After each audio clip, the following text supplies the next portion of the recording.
Mari kita bersatu di dalam doa.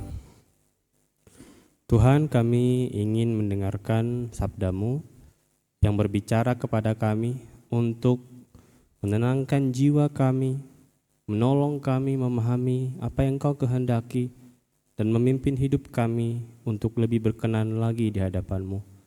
Biarlah kami memiliki hati seperti hamba dan telinga seorang murid di dalam menikmati firman yang akan kami dengarkan bersama, supaya kami mampu memahami kebenaran yang menjadi hal dari apa yang ingin Kau sampaikan. Berbicaralah Engkau Tuhan lewat hamba-Mu yang penuh keterbatasan ini, dan biarlah kebenaran-Mu boleh disampaikan dengan baik. Di dalam nama Tuhan Yesus kami berdoa dan bersyukur. Amin. Selamat pagi Bapak Ibu Saudara, Shalom. Shalom. Kita bersyukur Bapak Ibu Saudara, kita sudah memasuki bulan Agustus, dan bulan Agustus pun sudah mau berakhir ya Bapak Ibu. Besok kita akan merayakan tuh hari kemerdekaan.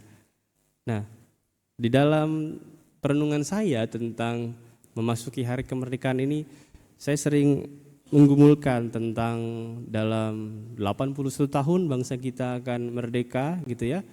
Bangsa kita sudah merdeka, maksud saya, sudahkah rakyatnya itu ya merasakan yang namanya damai sejahtera di tengah bangsanya? Dan pergumulan itu terus saja saya gumulkan, melihat bagaimana kondisi, berita, dinamika, gejolak politik, bahkan perekonomian di tengah bangsa kita. Dan hari ini itu kenapa saya rindu kita untuk memasuki 81 tahun bangsa Indonesia ini merdeka. Saya rindu kita untuk sama-sama merenungkan satu tema tentang ketenangan jiwa, karena saya rasa itulah yang memang sebetulnya dibutuhkan oleh bangsa kita gitu ya, masyarakatnya, mengingat bagaimana dinamika politik yang ada. Maka urusan politik sih urusan negara ya, tapi di sini kita ingin menjadi warga negara yang menghadapi semuanya dengan ketenangan jiwa. Amin Bapak Ibu? Amin. Maka dari itu kita akan membuka Alkitab kita terlebih dahulu dari Mazmur 131. Mazmur 131 ayat 1 sampai 3. Mazmur 131 ayat 1 sampai 3. 3 ayat saja yang menjadi perenungan kita untuk kita pelajari dari seorang raja ya bernama Daud di situ. Mazmur 131 ayat 1 sampai 3. Saya akan bacakan untuk kita semua.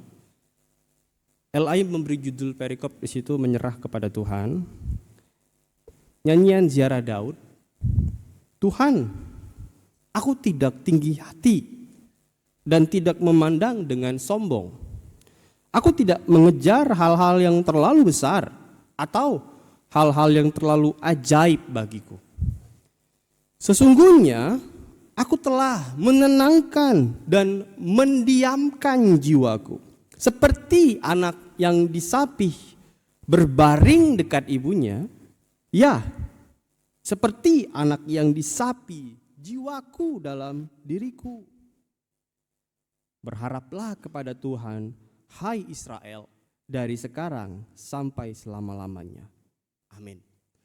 Bapak Ibu Saudara, ketika kita melihat seorang raja, kalau Bapak Ibu Saudara belajar atau menonton biografi ataupun mungkin dokumenter tentang raja, Bapak Ibu akan setuju ketika saya berkata bahwa seorang raja itu udah biasa menghadapi perkara atau urusan yang besar. Seorang raja sudah biasa mengambil keputusan waktu memimpin rakyat. Dia menghadapi persoalan dan menentukan banyak hal yang berdampak bagi kehidupan orang lain. Jadi seorang raja, dia punya kedudukan yang tinggi, kekuasaannya besar, dan banyak orang menaruh harapan kepadanya. Benar ya Bapak Ibu? Seorang raja itu tiap hari pasti dia punya perkara-perkara yang besar, masalah-masalah yang besar untuk dia hadapi. Dan bagi dia biasanya seorang raja itu nggak terlalu khawatir menghadapi perkara besar. Kenapa? Karena dia punya kuasa besar juga. Jadi dia ngerasa menyelesaikan masalah itu gampang.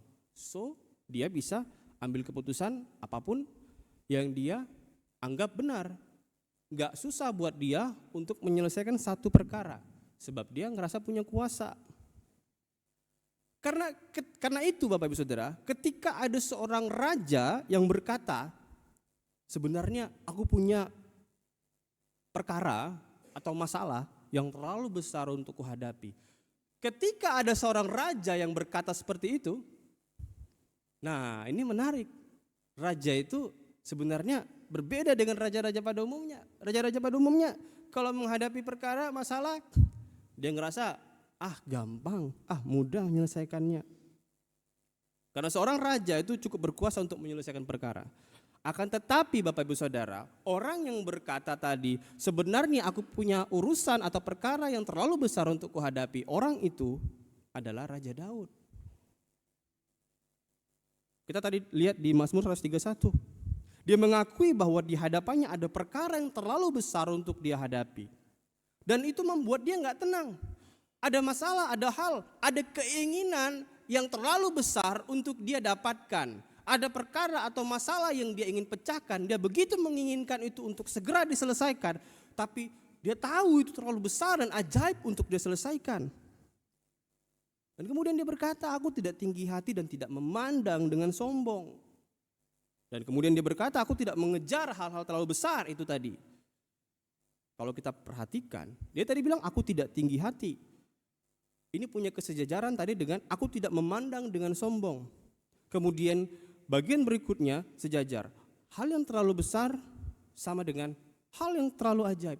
Jadi kita bisa melihat Bapak Ibu Saudara, Daud sedang menggambarkan dua hal. Pertama, dia sedang menggambarkan sikap dirinya yang tadi tidak tinggi hati. Lalu yang kedua, dia sedang menyatakan bahwa ada hal-hal di dalam kehidupannya yang dia pilih untuk dia tidak kejar, walaupun dia ingin kejar. Ada perkara besar, ada keinginan besar, ada cita-cita besar yang dia ingin kejar, dan dia tahu itu di luar dari kemampuan dirinya. Dia tahu dia gak harus kejar semuanya, walaupun sebagai raja. Bapak Ibu kalau sebagai raja gitu ya, pasti kita itu ngerasa I can do anything, aku bisa ngelakuin semuanya, gitu kan Bapak Ibu? Tapi Daud membatasi dirinya untuk mengejar semuanya walaupun dia punya kuasa sebagai raja. Dan yang menarik di sini tadi yang dia katakan, dan ini akan kita ulangi terus kalimat ini. Sesungguhnya aku telah menenangkan dan mendiamkan jiwaku. Gitu ya. Boleh ditampilkan slide-nya?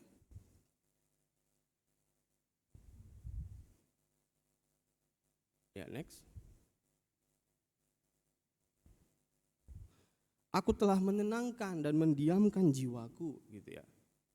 Jadi seorang raja yang dipenuhi dengan target dan pencapaian, kayak Daud bisa berkata kayak tadi, dia menenangkan dan mendiamkan jiwanya. Jadi Daud berkata bahwa di tengah semua pencapaiannya sebagai raja, dia perlu tetap ditenangkan dan didiamkan jiwanya. Raja Bapak Ibu, punya kuasa, bisa dapat apa yang dia mau. Apalagi waktu itu Israel lagi lumayan jaya-jayanya ya, dan kemudian lebih jaya lagi nanti pas masuk zaman Salomo. Tapi dia bilang, aku perlu menenangkan dan sudah menenangkan jiwaku. Pertanyaannya mengapa? Gitu ya. Mengapa Daud perlu menenangkan jiwanya?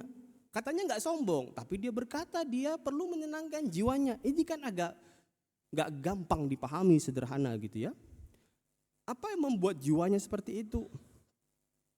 Di ayat pertama tadi dia bilang dia tidak sombong. Tapi dia juga mengakui ada keinginan, ada perkara yang terlalu besar untuk dia capai. Dan kemudian di ayat 2 dia berkata dia pun perlu menenangkan jiwanya. Supaya keinginan atau perkara tadi tidak menggelisahkan hatinya. Maka dia perlu menenangkan jiwanya. Dan itu yang membuat dia tidak sombong. Bapak Saudara, sebelum kita membayangkan ya betapa lebih jauh tentang bagaimana Daud menenangkan jiwanya tadi, saya ingin kita membayangkan. Ini kan temanya ketenangan jiwa ya. Coba bayangkan betapa enaknya pagi ini Bapak Ibu tidur gitu ya, beristirahat.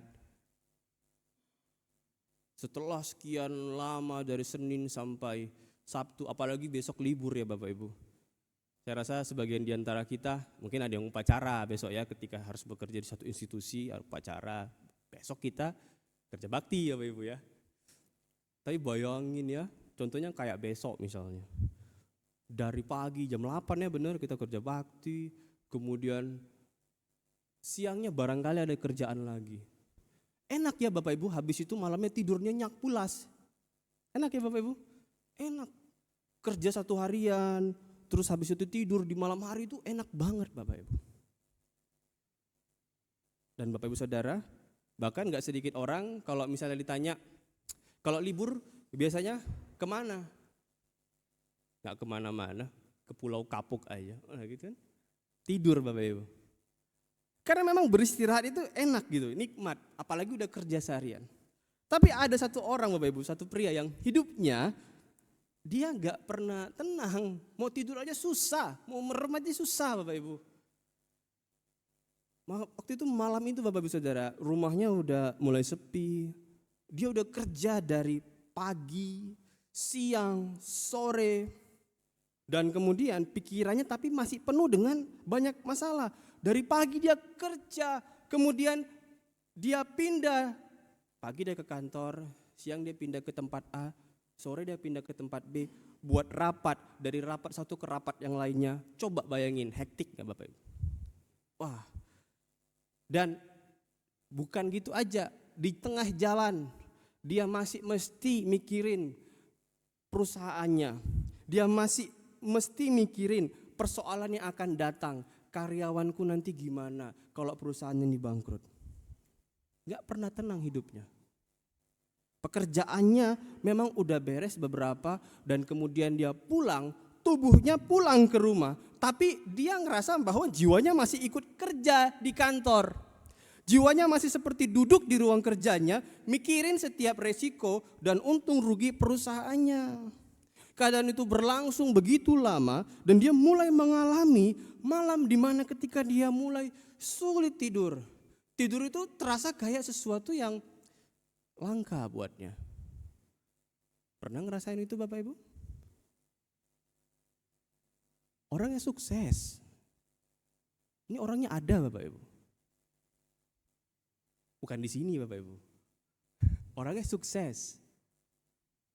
Dan di tengah kesuksesan yang diraih, semakin banyak keberhasilan yang didapat, semakin banyak pula pikiran yang menyita ketenangannya. Waktu itu bisnisnya berkembang pesat, kelompok usahanya itu kemudian bisa membuat usaha-usaha lain, perusahaan lain jadi 38 perusahaan. Keren ya Bapak Ibu? Tapi gak bisa tidur, gak bisa tenang hidupnya. Orang lihat dari luar kehidupan itu sukses, berhasil. Tapi mau dapat ketenangan jiwa dia gak pernah berhasil. Iya, hidupnya sukses. Orang bilang kan asal punya uang hidup bahagia gitu kan. Tapi dia tidur aja gak bisa Bapak Ibu. Pada tahun 1990. Kemudian setelah sekian lama dia menanggung ketidaktenangan itu. Dia masuk kamar seorang diri, dia menutup pintu, dia menangis kencang-kencangnya sama Tuhan. Dan di tengah lautan kesuksesan yang dia dapati, uang yang dia punya, dia nangis. Dan kemudian dia berseru sama Tuhan, dia bilang, Tuhan, aku depresi, tolong aku. Dan dia menjalani hari-hari yang penuh dengan pergumulan sama Tuhan sampai di satu titik lewat perenungan pribadinya di tengah semua yang dia hadapi.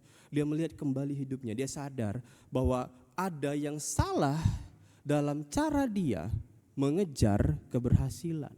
Apa yang salah itu, kalau Bapak Ibu tahu orangnya nanti silakan cek sendiri biografinya. Tapi dia merasa bahwa ada yang salah dalam cara dia mengejar keberhasilan. Beberapa tahun kemudian ia menceritakan pengalaman tersebut. Next. Orang itu bernama James Riyadi, Bapak Ibu. Dan dalam wawancaranya ia pernah menceritakan ada masa-masa di dalam hidupnya. Tekanan yang penuh tekanan. Mungkin barangkali juga dia didera kontroversi, pers dan di mana-mana. Dan dia menghadapi kesuksesan, betul, tapi ada kekosongan batin sekalipun orang melihat bahwa hidupnya cukup sukses.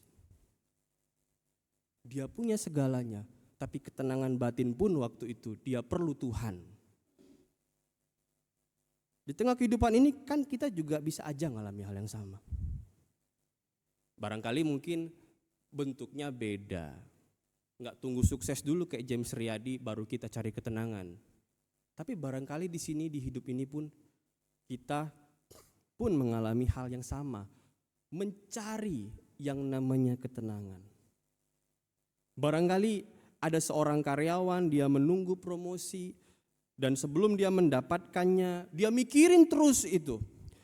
Waktu dia dapat promosi jabatan, dia senang. Tapi setelah waktu berjalan, ada target baru. Bisa tenang? Enggak. Dia gelisah lagi cari target itu. Dan kemudian barangkali juga misalnya pengusaha. Usahanya dia ingin bertahan. Barangkali dia merintis dari nol. Kemudian dia ingin usahanya bertahan, ingin berkembang, ingin lebih aman. Lalu memikirkan langkah berikutnya. Awalnya dia bilang, Tuhan kalau usahaku ini bertahan, settle aja, hidupku tenang. Bisa tenang Bapak Ibu? Dia dengar berita, harga saham, kemudian kondisi perekonomian Indonesia merosot, jatuh tajam. Wah dia panik, gimana usahaku? Setiap kita rentan dengan ketidaktenangan. Walaupun kita bilang, Tuhan kalau aku dapat bagian ini, Tuhan kalau aku jabatan ini, Tuhan kalau aku di posisi ini, hidupku tenang. Belum tentu. Bahkan tentu belum. Kita bekerja karena ada kebutuhan. Kita ingin hidup lebih baik. Kita ingin keluarga kita aman. Kita ingin anak-anak kita mendapatkan kesempatan yang baik. Kita ingin usaha yang kita bangun bertahan. Ada banyak alasan yang memang masuk akal di balik semua alasan ketenangan kita. Tapi ada saat kita menjalani itu dengan satu pikiran yang terus berulang. Kalau ini udah tercapai, saya akan tenang. Jawabannya belum tentu. Kalau promosi jabatan dapat, saya tenang. Belum tentu. Kalau usaha saya stabil, saya tenang. Belum tentu. Kalau utang saya lunas, saya tenang. Benar Bapak Ibu? Ya sebentar aja, tapi habis itu cemas lagi. Barangkali ada masalah, ngutang lagi. Tenang? Enggak. Kalau hasil pemeriksaan kesehatan saya bagus, saya tenang. Belum tentu. Ketidaktenangan selalu ada. Kenapa Bapak Ibu? Karena ada syarat yang kita tentukan agar kita tenang. Jadi kita tuh tenang biasanya kalau ada syaratnya, bukan? Kita tenang kalau misalnya kita mendapatkan sesuatu yang kita mau. Seorang misalnya ya, jadi kita bayangin seorang karyawan. Dia duduk bersama keluarganya. Pikirannya masih di kantor. Ketenangan yang dia mau adalah kerjaan kantornya bisa segera selesai. Kerjaannya selesai, dia pulang. Dia duduk sama anak-anaknya. Udah pasti tenang? Belum tentu. Banyak anak-anak hari ini kehilangan figur orang tuanya karena orang tuanya makan di meja makan sama dia tapi pikirannya masih di tempat kerja. Badannya ada, raganya ada, tapi jiwanya enggak di situ. Merasakan ketenangan bareng anak-anaknya. Orang bisa memiliki banyak hal tapi merasa hidupnya belum tenang. Mencapai sesuatu tapi tetap merasa ada satu hal yang harus dia capai yang akhirnya membuat dirinya tidak pernah merasa tenang. Barangkali Bapak Ibu lagi di posisi itu. Apa yang menjadi ketidaktenangan Bapak Ibu Saudara hari ini? keinginan-keinginan yang Bapak Ibu ingin capai, yang membuat Bapak Ibu Saudara tidak tenang hari ini. Dan merasa bahwa kalau keinginan ini saya capai, saya akan tenang. Benar Bapak Ibu bisa tenang kalau keinginan itu dicapai?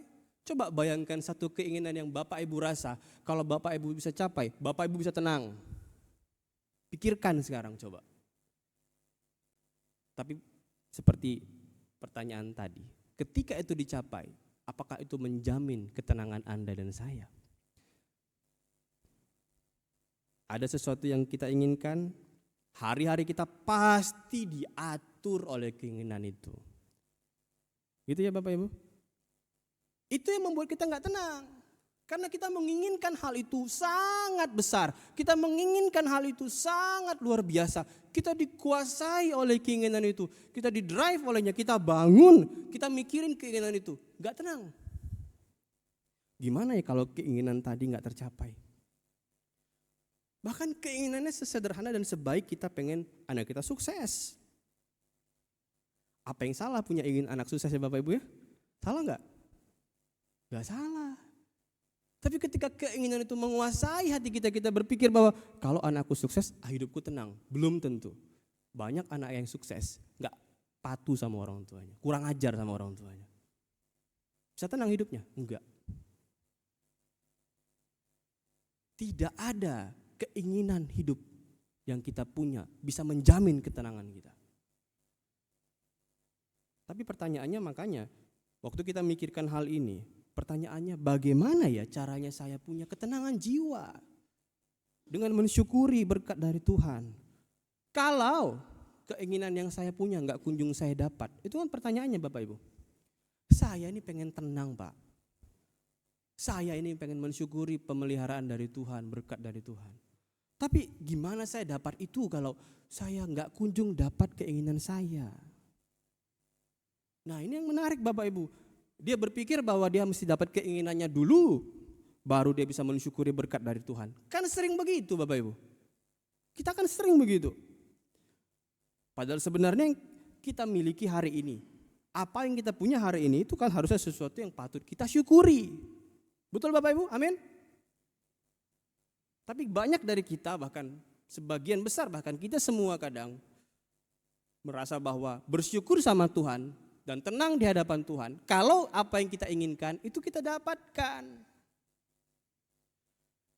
Bapak Ibu, mari kita kembali memerhatikan apa yang Daud katakan tadi. Daud pakai satu gambaran yang menarik. Ya Bapak Ibu, dia menggambarkan jiwanya seperti anak yang sudah disapih dari ibunya. Wah, ini cara Daud untuk menggambarkan ketenangan jiwanya, dan dia pengen kita belajar juga tentunya hari ini tentang itu. Di tengah semua keinginan Daud, dia ingin sekali ini dan itu. Daud manusia Bapak Ibu, dia bukan dewa, dia bukan Allah. Dia punya keinginan sama seperti kita. Dia pengen pasti punya keinginan yang baik, barangkali Israel itu maju, ya kan? Israel itu makmur, jadi raja yang hebat. Tapi di tengah keinginan-keinginan yang bisa menggelisahkan hatinya, dia punya ketenangan jiwa, dan dia menggambarkan ketenangan jiwa itu seperti anak yang disapih ibunya. Bapak Ibu, kita bayangin ya, artinya kan kalau disapi itu kan lepas ASI gitu ya. Jadi dia tidak membutuhkan lagi ASI eksklusif dari ibunya. Seorang bayi yang belum disapi, yang masih membutuhkan ASI itu tadi, air susu ibu, begitu dia lapar, kita bayangin tuh anak bayi itu ya, begitu dia lapar, dia akan nangis, dia akan meronta-ronta. Waktu dia lapar, dia akan pengen deket sama ibunya untuk mendapatkan kebutuhannya, yaitu ASI. Dia pengen merasakan itu, dia pengen hal itu ada dalam dirinya. Jadi kedekatannya dengan ibunya ya karena dia memang pengen makan, pengen susu. Jadi anak yang belum disapi dia memang mau dekat, tapi alasan terbesar dia mau dekat karena dia masih perlu susu. Kuasa di tubuhnya dikuasai oleh keinginan, dia ingin dapatkan air susu itu, dia pengen mau itu. Kita bisa lihat ya anak bayi kalau pengen susu gitu ya, pengen makan lapar, wah dia bisa meronta-ronta, merengek-rengek, tangisannya bisa dari satu gang ke ujung gang lain gitu ya. Wah, tapi anak yang udah disapih itu beda, gitu ya. Anak yang udah mandiri dan gak perlu lagi ASI eksklusif ya, dia tuh beda waktu dekat sama ibunya. Ini para ibu pasti ngerti itu. Dia ingin tetap dekat dengan ibunya. Ya, anak yang sudah disapi yang gak perlu ASI eksklusif, dia masih perlu ibunya, masih sayang ibunya, gitu kan. Bahkan kalau diajari papa yang dibilangnya mama, gitu kan. Saking dia sayangnya sama ibunya itu seringnya. Dia pengen dekat sama ibunya. Dia masih pengen tetap dipeluk. Walaupun dia gak perlu lagi ASI eksklusif. Dia gak perlu lagi ASI dari ibunya. Karena dia pokoknya dia dekat ibunya dia tenang. Itu anak yang udah disapih Bapak Ibu. Dan Daud menggambarkan dirinya kayak gitu. Dia pernah di dalam kondisi, dia merengek-rengek, Tuhan aku pengen itu, Tuhan aku pengen ini. Dia pernah, dia sadar hal itu Bapak Ibu. Tapi dia hari itu berkata, aku menenangkan jiwaku seperti anak yang disapi. Dia mengalami pertumbuhan di situ. Dan kedekatannya sama Tuhan. Bukan karena apa yang dia inginkan dari Tuhan. Tapi semata-mata karena dia tenang dekat Tuhan. Jadi Bapak Ibu bagaimana cara kita nikmati berkat Tuhan? Kalau yang kita inginkan belum kunjung datang? Jawabannya bukan sama sekali tiadakan keinginan. Emang bisa meniadakan keinginan? Bapak Ibu bisa gak punya keinginan dalam hidup? Bisa gak Bapak Ibu? Gak bisa. Mana bisa kita gak punya keinginan? Benar Bapak Ibu? Keinginan atau harapan itu bahan bakar kehidupan. Keinginan itu yang membuat kita bergerak. Mau melipat tangan berdoa, mau bangun pagi, mau menjalani visi dan tujuan hidup kita. Gak mungkin orang gak punya keinginan. Emang siapa yang bisa? Jadi Bapak Saudara, jawaban supaya hidup kita tenang bukan meniadakan keinginan. Tapi seperti yang Daud katakan, seperti yang Daud sudah praktekkan. Pindahkan keinginan itu, next. Pindahkan keinginan itu dari tangan kita ke tangan Tuhan. Jadikan itu harapan sama Tuhan. Amin Bapak Ibu? Itu kunci ketenangan jiwa. Bukan kita gak boleh punya keinginan, silahkan, bahkan Tuhan pun, nanti kita lihat di Filipi, Tuhan berkata serahkan keinginanmu, bukan? Jadi Bapak Saudara, Daud misalnya, dia tetap seorang raja, dia punya visi besar. Visi itu artinya keinginan Bapak Ibu. Jadi kalau Anda punya visi, itu artinya Anda punya keinginan. Dia punya visi besar di depan sana, dia punya keinginan. Tapi dia punya tanggung jawab yang berat setiap hari. Dia ingin menjadi raja yang sukses. Dan dia menaruh semua itu di hadapan Tuhan, di tangan Tuhan. Dia gak mau nanggung itu sendirian. Dan inilah yang membuat Daud berkata, berharaplah hai Israel kepada Tuhan dari sekarang sampai selama-lamanya. Perhatikan Bapak Ibu, dari sekarang sampai selama-lamanya. Punya keinginan sama Tuhan, letakkan sama Tuhan, berharap sama Tuhan. Itu bukan pekerjaan satu hari selesai. Bukan. Dari sekarang sampai selama-lamanya. Jadi ketenangan jiwa Daud itu adalah hasil dari berlatih. Dia terus menjaga dirinya, berharap sama Tuhan hari demi hari. Dan setiap kali dia punya keinginan yang mau dicapai, ada keinginan di pikirannya, dia kembali datang ke Tuhan, berdoa sama Tuhan, menaruhnya sama Tuhan, berharap lagi sama Tuhan. Itu pola cara Daud tenang. Punya keinginan, serahin sama Tuhan. Punya keinginan, berharap sama Tuhan. Karena Daud serahkan semua itu sama Tuhan, maka Daud gak ngejar hal-hal yang di luar panggilan Tuhan. Dia gak ngejar di luar hal-hal yang dia tahu itu bukan bagiannya sebagai raja yang takut akan Tuhan. Barangkali ya gak menutup kemungkinan, Daud kan raja, dia pengen kuasa, dia pengen wilayah gitu ya. Gak menutup kemungkinan dia punya pikiran, Tuhan boleh gak sih kita luasin wilayah kita sampai ke daerah Asia gitu kan. Bisa, tapi dia serahkan itu ke Tuhan dan dia tahu panggilannya. Israel ya jagalah itu. Israel bukan untuk menginvasi. Israel adalah tempat yang sudah disediakan Tuhan sebagai tanah perjanjian. Jadi dia selalu menyerahkan keinginannya sama Tuhan. Maka dia berpikir sesuai dengan apa yang Tuhan tekankan sama dia. Dia enggak memaksakan dirinya melangkah ke tempat yang Tuhan belum buka. Dia enggak memaksakan dirinya ke hal yang memang dia tahu itu bukan bagiannya. Dia tahu diri tentang siapa dia sebagai raja yang takut akan Tuhan. Daud punya keinginan dalam hidupnya. Kelihatannya dia punya keinginan yang hebat dan besar juga. Tapi dia tidak membiarkan keinginan itu menguasai jiwanya. Dia enggak membiarkan keinginan hidupnya menguasai seluruh tindakannya. Dia mempercayakan itu kepada Tuhan. Dia memilih untuk berharap kepadanya hari demi hari. Dan dari situ dia mendapatkan ketenangan jiwa. Saya mau kita membayangkan gitu Bapak Ibu. Suatu hari ada satu desa. Di desa itu, desa nelayan di pesisir yang dingin di Eropa. Di desa itu angin laut terus bertiup dari rumah ke rumah gitu ya.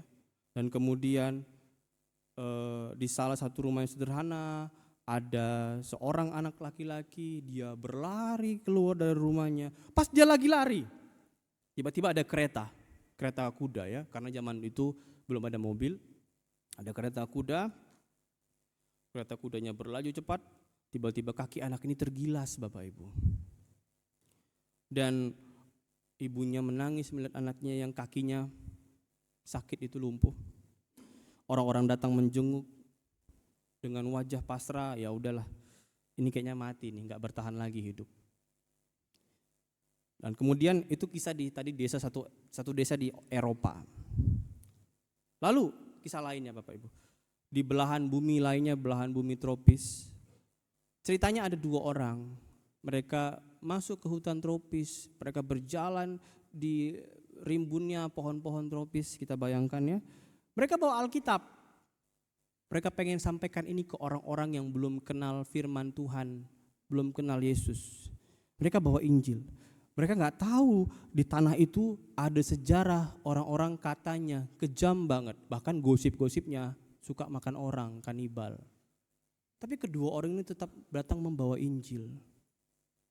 Dan tidak lama kemudian benar Bapak Ibu, kedua orang ini nggak kembali lagi dari tempat itu. Oke, satu tadi peristiwa anak ditabrak ya kakinya di Eropa. Satu lagi sisi lain di hutan tropis wilayah yang jauh dari Eropa, ada dua orang yang ingin menginjili tapi nggak pernah pulang lagi. Oke, dua peristiwa tahunnya mirip Bapak Ibu. Tapi ternyata anak yang tadi di Eropa yang terbaring sakit, akhirnya dia selamat. Dan waktu masa pemulihan itu berlangsung, ada sesuatu di dalam hatinya berkata, engkau harus memberitakan Injil. Aku memberikanmu hidup, tapi engkau hari ini harus menyatakan dirimu sebagai pemberita Injil. Wah, ada satu panggilan hidup yang baru ketika dia merasa Tuhan boleh menyelamatkan jiwanya, memberikan dia kesempatan untuk menjalani hidup. Dan dia berjanji kalau Tuhan memberikan kesempatan dia hidup, dia akan menyerahkan jiwanya untuk memberitakan Injil. Dia belajar teologi, dia dipersiapkan untuk pelayanan, dan akhirnya tiba waktunya dia mau diutus. Dan Bapak Ibu tahu dia diutus kemana? Dia diutus ke tempat tadi dua orang yang habis menginjili nggak pulang-pulang. Dia tahu di situ ada orang-orang yang ngeri. Dia tahu di situ ada dua penginjil dari Eropa sebangsanya gitu ya, menginjil tapi nggak pulang-pulang. Tapi dia tetap mau pergi persis ke tanah yang sama, di tempat dua orang tadi nggak pernah kembali. Next. Bapak Ibu Saudara, orang itu bernama No Mansen Bapak Ibu. Dia nggak tahu mau ngapain di sana. Dia nggak tahu mau melangkah dan bahkan ada ketakutan, betul ada. Dan dia nggak tahu hasil akhir dari pelayanannya gimana. Dia ingin banyak orang diselamatkan. Dia ingin banyak orang percaya sama Yesus di tanah Batak. Tapi dia nggak tahu apa yang akan dia alami di sana. Khawatir, nggak tenang, oh pasti. Dia menceritakan itu dalam biografinya. Betapa dia khawatir, takut menghadapi orang-orang yang katanya menyeramkan itu. Orang Batak waktu itu. Sekarang enggak ya Bapak Ibu? Orang-orang Batak sekarang manis-manis ya Bapak Ibu ya. Bapak Ibu Saudara, dia enggak tahu bagaimana dia harus menghadapi mereka. Tapi yang dia tahu, hasil akhir itu belakangan. Ketenanganku di dalam Tuhan. Dia tetap berangkat dan sampai di sana hidupnya enggak langsung mudah, banyak penolakan, ancaman, dia bahkan kehilangan orang-orang yang dia sayangi, pelayanan bertahun-tahun berjalan. Emang waktu itu dia langsung tahu hasil akhirnya? Oh enggak, waktu itu enggak banyak orang yang mau percaya sama Yesus di tanah Batak. Tapi sekarang kita bisa lihat hasil akhirnya bagaimana.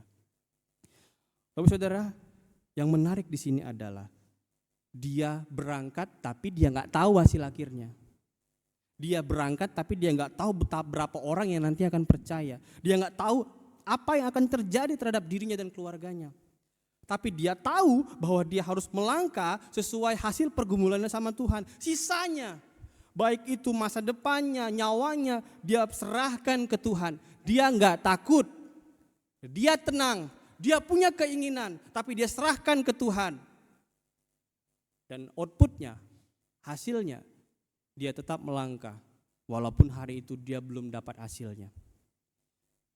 Filipi 4 ayat 6-7 berkata, janganlah hendaknya kamu khawatir tentang apapun juga. Tetapi nyatakanlah dalam segala hal keinginanmu kepada Allah dalam doa dan permohonan dengan ucapan syukur. Bapak Ibu Saudara, kadang-kadang kita itu pengen banget ngerjain sesuatu tahu hasil akhirnya. Gitu ya Bapak Ibu ya. Kadang-kadang kita tuh pengen banget, kalau saya ngerjain sesuatu Pak, saya tuh pengen tahu dulu hasil akhirnya supaya saya tenang. Tapi nyatakanlah semua keinginan kita kepada Tuhan, apapun hasil dalam hidup kita, supaya itu tidak menimbulkan kekhawatiran. Jadi kita boleh mengatakan apa yang kita inginkan, kita boleh meminta dengan sungguh-sungguh, tapi setelah itu serahkan ke Tuhan. Nah ini hal yang penting. Next. Yang terakhir Bapak Ibu, kita mesti memahami ini. Mengapa kita aman menyerahkan keinginan kita ke Tuhan? Seperti Daud tadi. Mengapa kita bisa menyerahkan sama Tuhan? Karena yang kita percayai bukan sekedar bahwa Tuhan sanggup melakukan sesuatu untuk kita. Kita percaya bukan hanya itu, kita percaya lebih dari itu, bahwa di dalam Kristus kita udah punya keselamatan yang paling besar. Kita udah punya kasih dari Yesus. Itu cukup kan untuk menjalani hidup yang penuh keinginan ini? Harusnya itu cukup. Kalau kita aja udah dapat solusi terbaik, yaitu keselamatan kekal dari dosa kita. Kan masalah hidup terbesar dosa. Dan kemudian Yesus menyelesaikannya. Apalagi kalau kita punya keinginan, serahin ke Tuhan. Masa Tuhan enggak jawab dengan jawaban yang terbaik? Ya kan Bapak Ibu? Jadi memang kita enggak perlu tahu apa yang Tuhan berikan, apa ya Tuhan, ya itu urusan Tuhan. Waktu berdoa sama Tuhan, serahin keinginan kita. Tapi yang kita tahu, kalau kita serahin itu ke Tuhan, Dia akan memberikan sesuatu yang jauh lebih baik dari apa yang bahkan kita inginkan. Amin Bapak Ibu? Amin? Punya keinginan, it's okay. Sampaikan itu ke Tuhan. Next, serahin hidup kita sama Tuhan supaya ada ketenangan jiwa. Jadi berharap sama Tuhan bukan berarti enggak punya keinginan. Saya ulangi itu lagi Bapak Ibu. Milikilah keinginan itu, tetapi nyatakanlah itu dalam doa dan pengharapan. Supaya ada ketenangan jiwa dalam hidup Anda dan saya. Kita menggantungkan semangat hidup kita bukan pada keinginan cita-cita kita. Karena kalau kita menggantungkan semangat hidup kita sama cita-cita kita, next kalau itu dapat, kita akan gak tenang lagi, kita akan gelisah lagi. Tapi serahkanlah keinginan kita kepada Tuhan. Serahkanlah keinginan kita sama Tuhan dengan berharap samanya. Gantungkan semangat hidup kita pada Tuhan yang akan menjawab keinginan kita dengan cara yang terbaik. Supaya kita memiliki ketenangan jiwa. Mari kita berdoa. Tuhan, di depan sana kami menjalani hidup yang banyak sekali tantangan. Ketika kami pun harus menghadapi situasi negara, lingkungan, kehidupan yang tidak menentu. ada ketidaktenangan karena banyak keinginan-keinginan yang kami miliki. Mungkin keinginan itu bahkan baik untuk kami dan keluarga kami. Tapi jangan biarkan kami menggantungkan hidup kami pada keinginan itu. Jangan jadikan keinginan itu Tuhan sebagai semangat hidup kami. Jangan biarkan kami seperti itu. Ajar kami untuk menjadikan-Mu semangat hidup kami. Menjadikan-Mu landasan kami untuk tetap berharap dan semangat menjalani hidup dan tenang menjalani hidup. Supaya kami boleh menikmati hari-hari yang penuh rasa syukur di hadapan-Mu. Ini doa kami Tuhan, di dalam nama Tuhan Yesus kami berdoa dan bersyukur. Amin.